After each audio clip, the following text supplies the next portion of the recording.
I'm New York State Senator Jim Tedisco. I'm here with Assemblyman Matt Simpson and many of our colleagues from the New York State Assembly.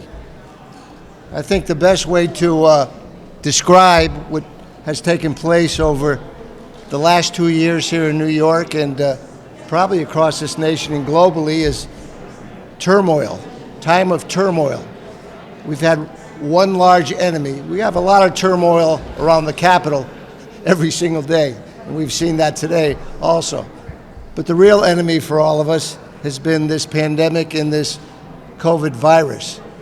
It's affected families, it's affected individuals, it's affected every part of our life, not only physically, taken a lot of lives, created a lot of fear in individuals, caused us to be isolated in many ways, shut down our government, shut down jobs, shut down our businesses, but we have fought back. And a part of the worst part of this, besides a loss of life from many of our most vulnerable population, is the psychological, emotional, and mental aspects of a lack of social interaction. And we're at a point right now, I think, where many of us are not wearing the masks, we're not distancing ourselves, because we've had a couple things that have happened that have mitigated the volatile impact of this virus. One is the vaccination, and we know you can still spread this disease, even though that's possibly mitigating it to a certain extent, but we know people aren't going to the hospital now, and it's not causing as much physical damage as initially, and we've got some medications that are also working.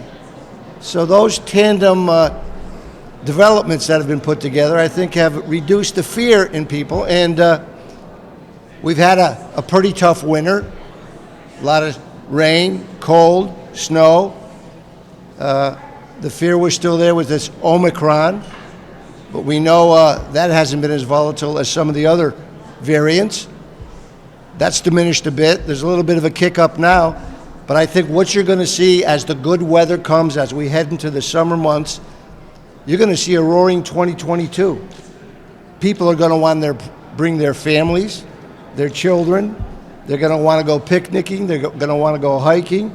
They're going to want to go camping. They're going to want to visit everything this great state has to offer that for a long period of time over these last 2 years went for naught, because we have been isolating ourselves and quarantining ourselves.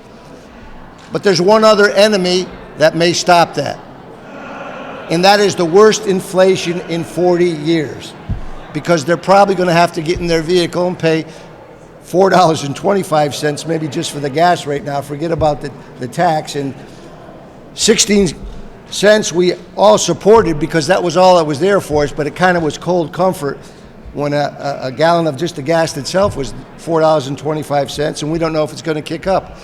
But what we'd like to do is to give them the opportunity to recreate.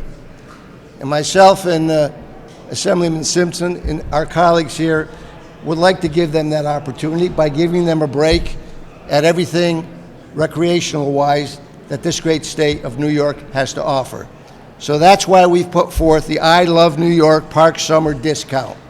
And it's pretty simple. Give them the opportunity, if everything they've been purchasing right now, the gasoline, the groceries, whatever you can think of, the clothing, the stuff that the kids need to go back to school, the books, the pencils, give them a break to have a summer where they can go out and at least know. I'll give you some examples here. If they want to visit Saratoga State Park, a vehicle entrance is $10. Under our law, they'd only have to pay $5 now. Campsites at Verona Beach State Park cost as much as $30 per night. This legislation halves that, $15. At Jones Beach on Long Island, stargazing costs $35, diving permits are $80, and locker rentals are $5. Under this proposal, one could have an entire day of fun for $60 under this bill. It costs $10 to park at Niagara Falls State Park. This would reduce it to $5. To play 18 holes of golf on a weekend at Bellpage State Park Golf Course, Farmingdale. The cost is $43. These are state facilities. This bill will cut it to $21.50. We got billions of dollars from the federal government. I think you all know we were in a deficit situation before this pandemic. We were in a shutdown where sales tax were not being paid. People were paying income taxes because they weren't working for over a year or so. We paid for the shutdown, we paid for the deficit, and we gave billions of dollars in surplus money. If we could spend $600 million for a football field, and we love the Bills, no question about it, we can certainly give them, our constituents, a summer break to fight the doldrums of the winter we just came out of, and the doldrums of this coronavirus, which they're feeling more comfortable with, to come out and enjoy in a recreational way. It's best for their psychological well-being, for their mental well-being, which is an impact of this whole thing, and it would be great for their kids and our families in New York State. So we think it's a great proposal. It's just for this year right now, for 2022 and this summer, but we would ask our colleagues on both sides of the aisle to, we got a pretty tough state as it is holistically in taxes. How about giving our families a summer break discount so they can enjoy the recreational activities of New York State? And that's what we're calling for right now.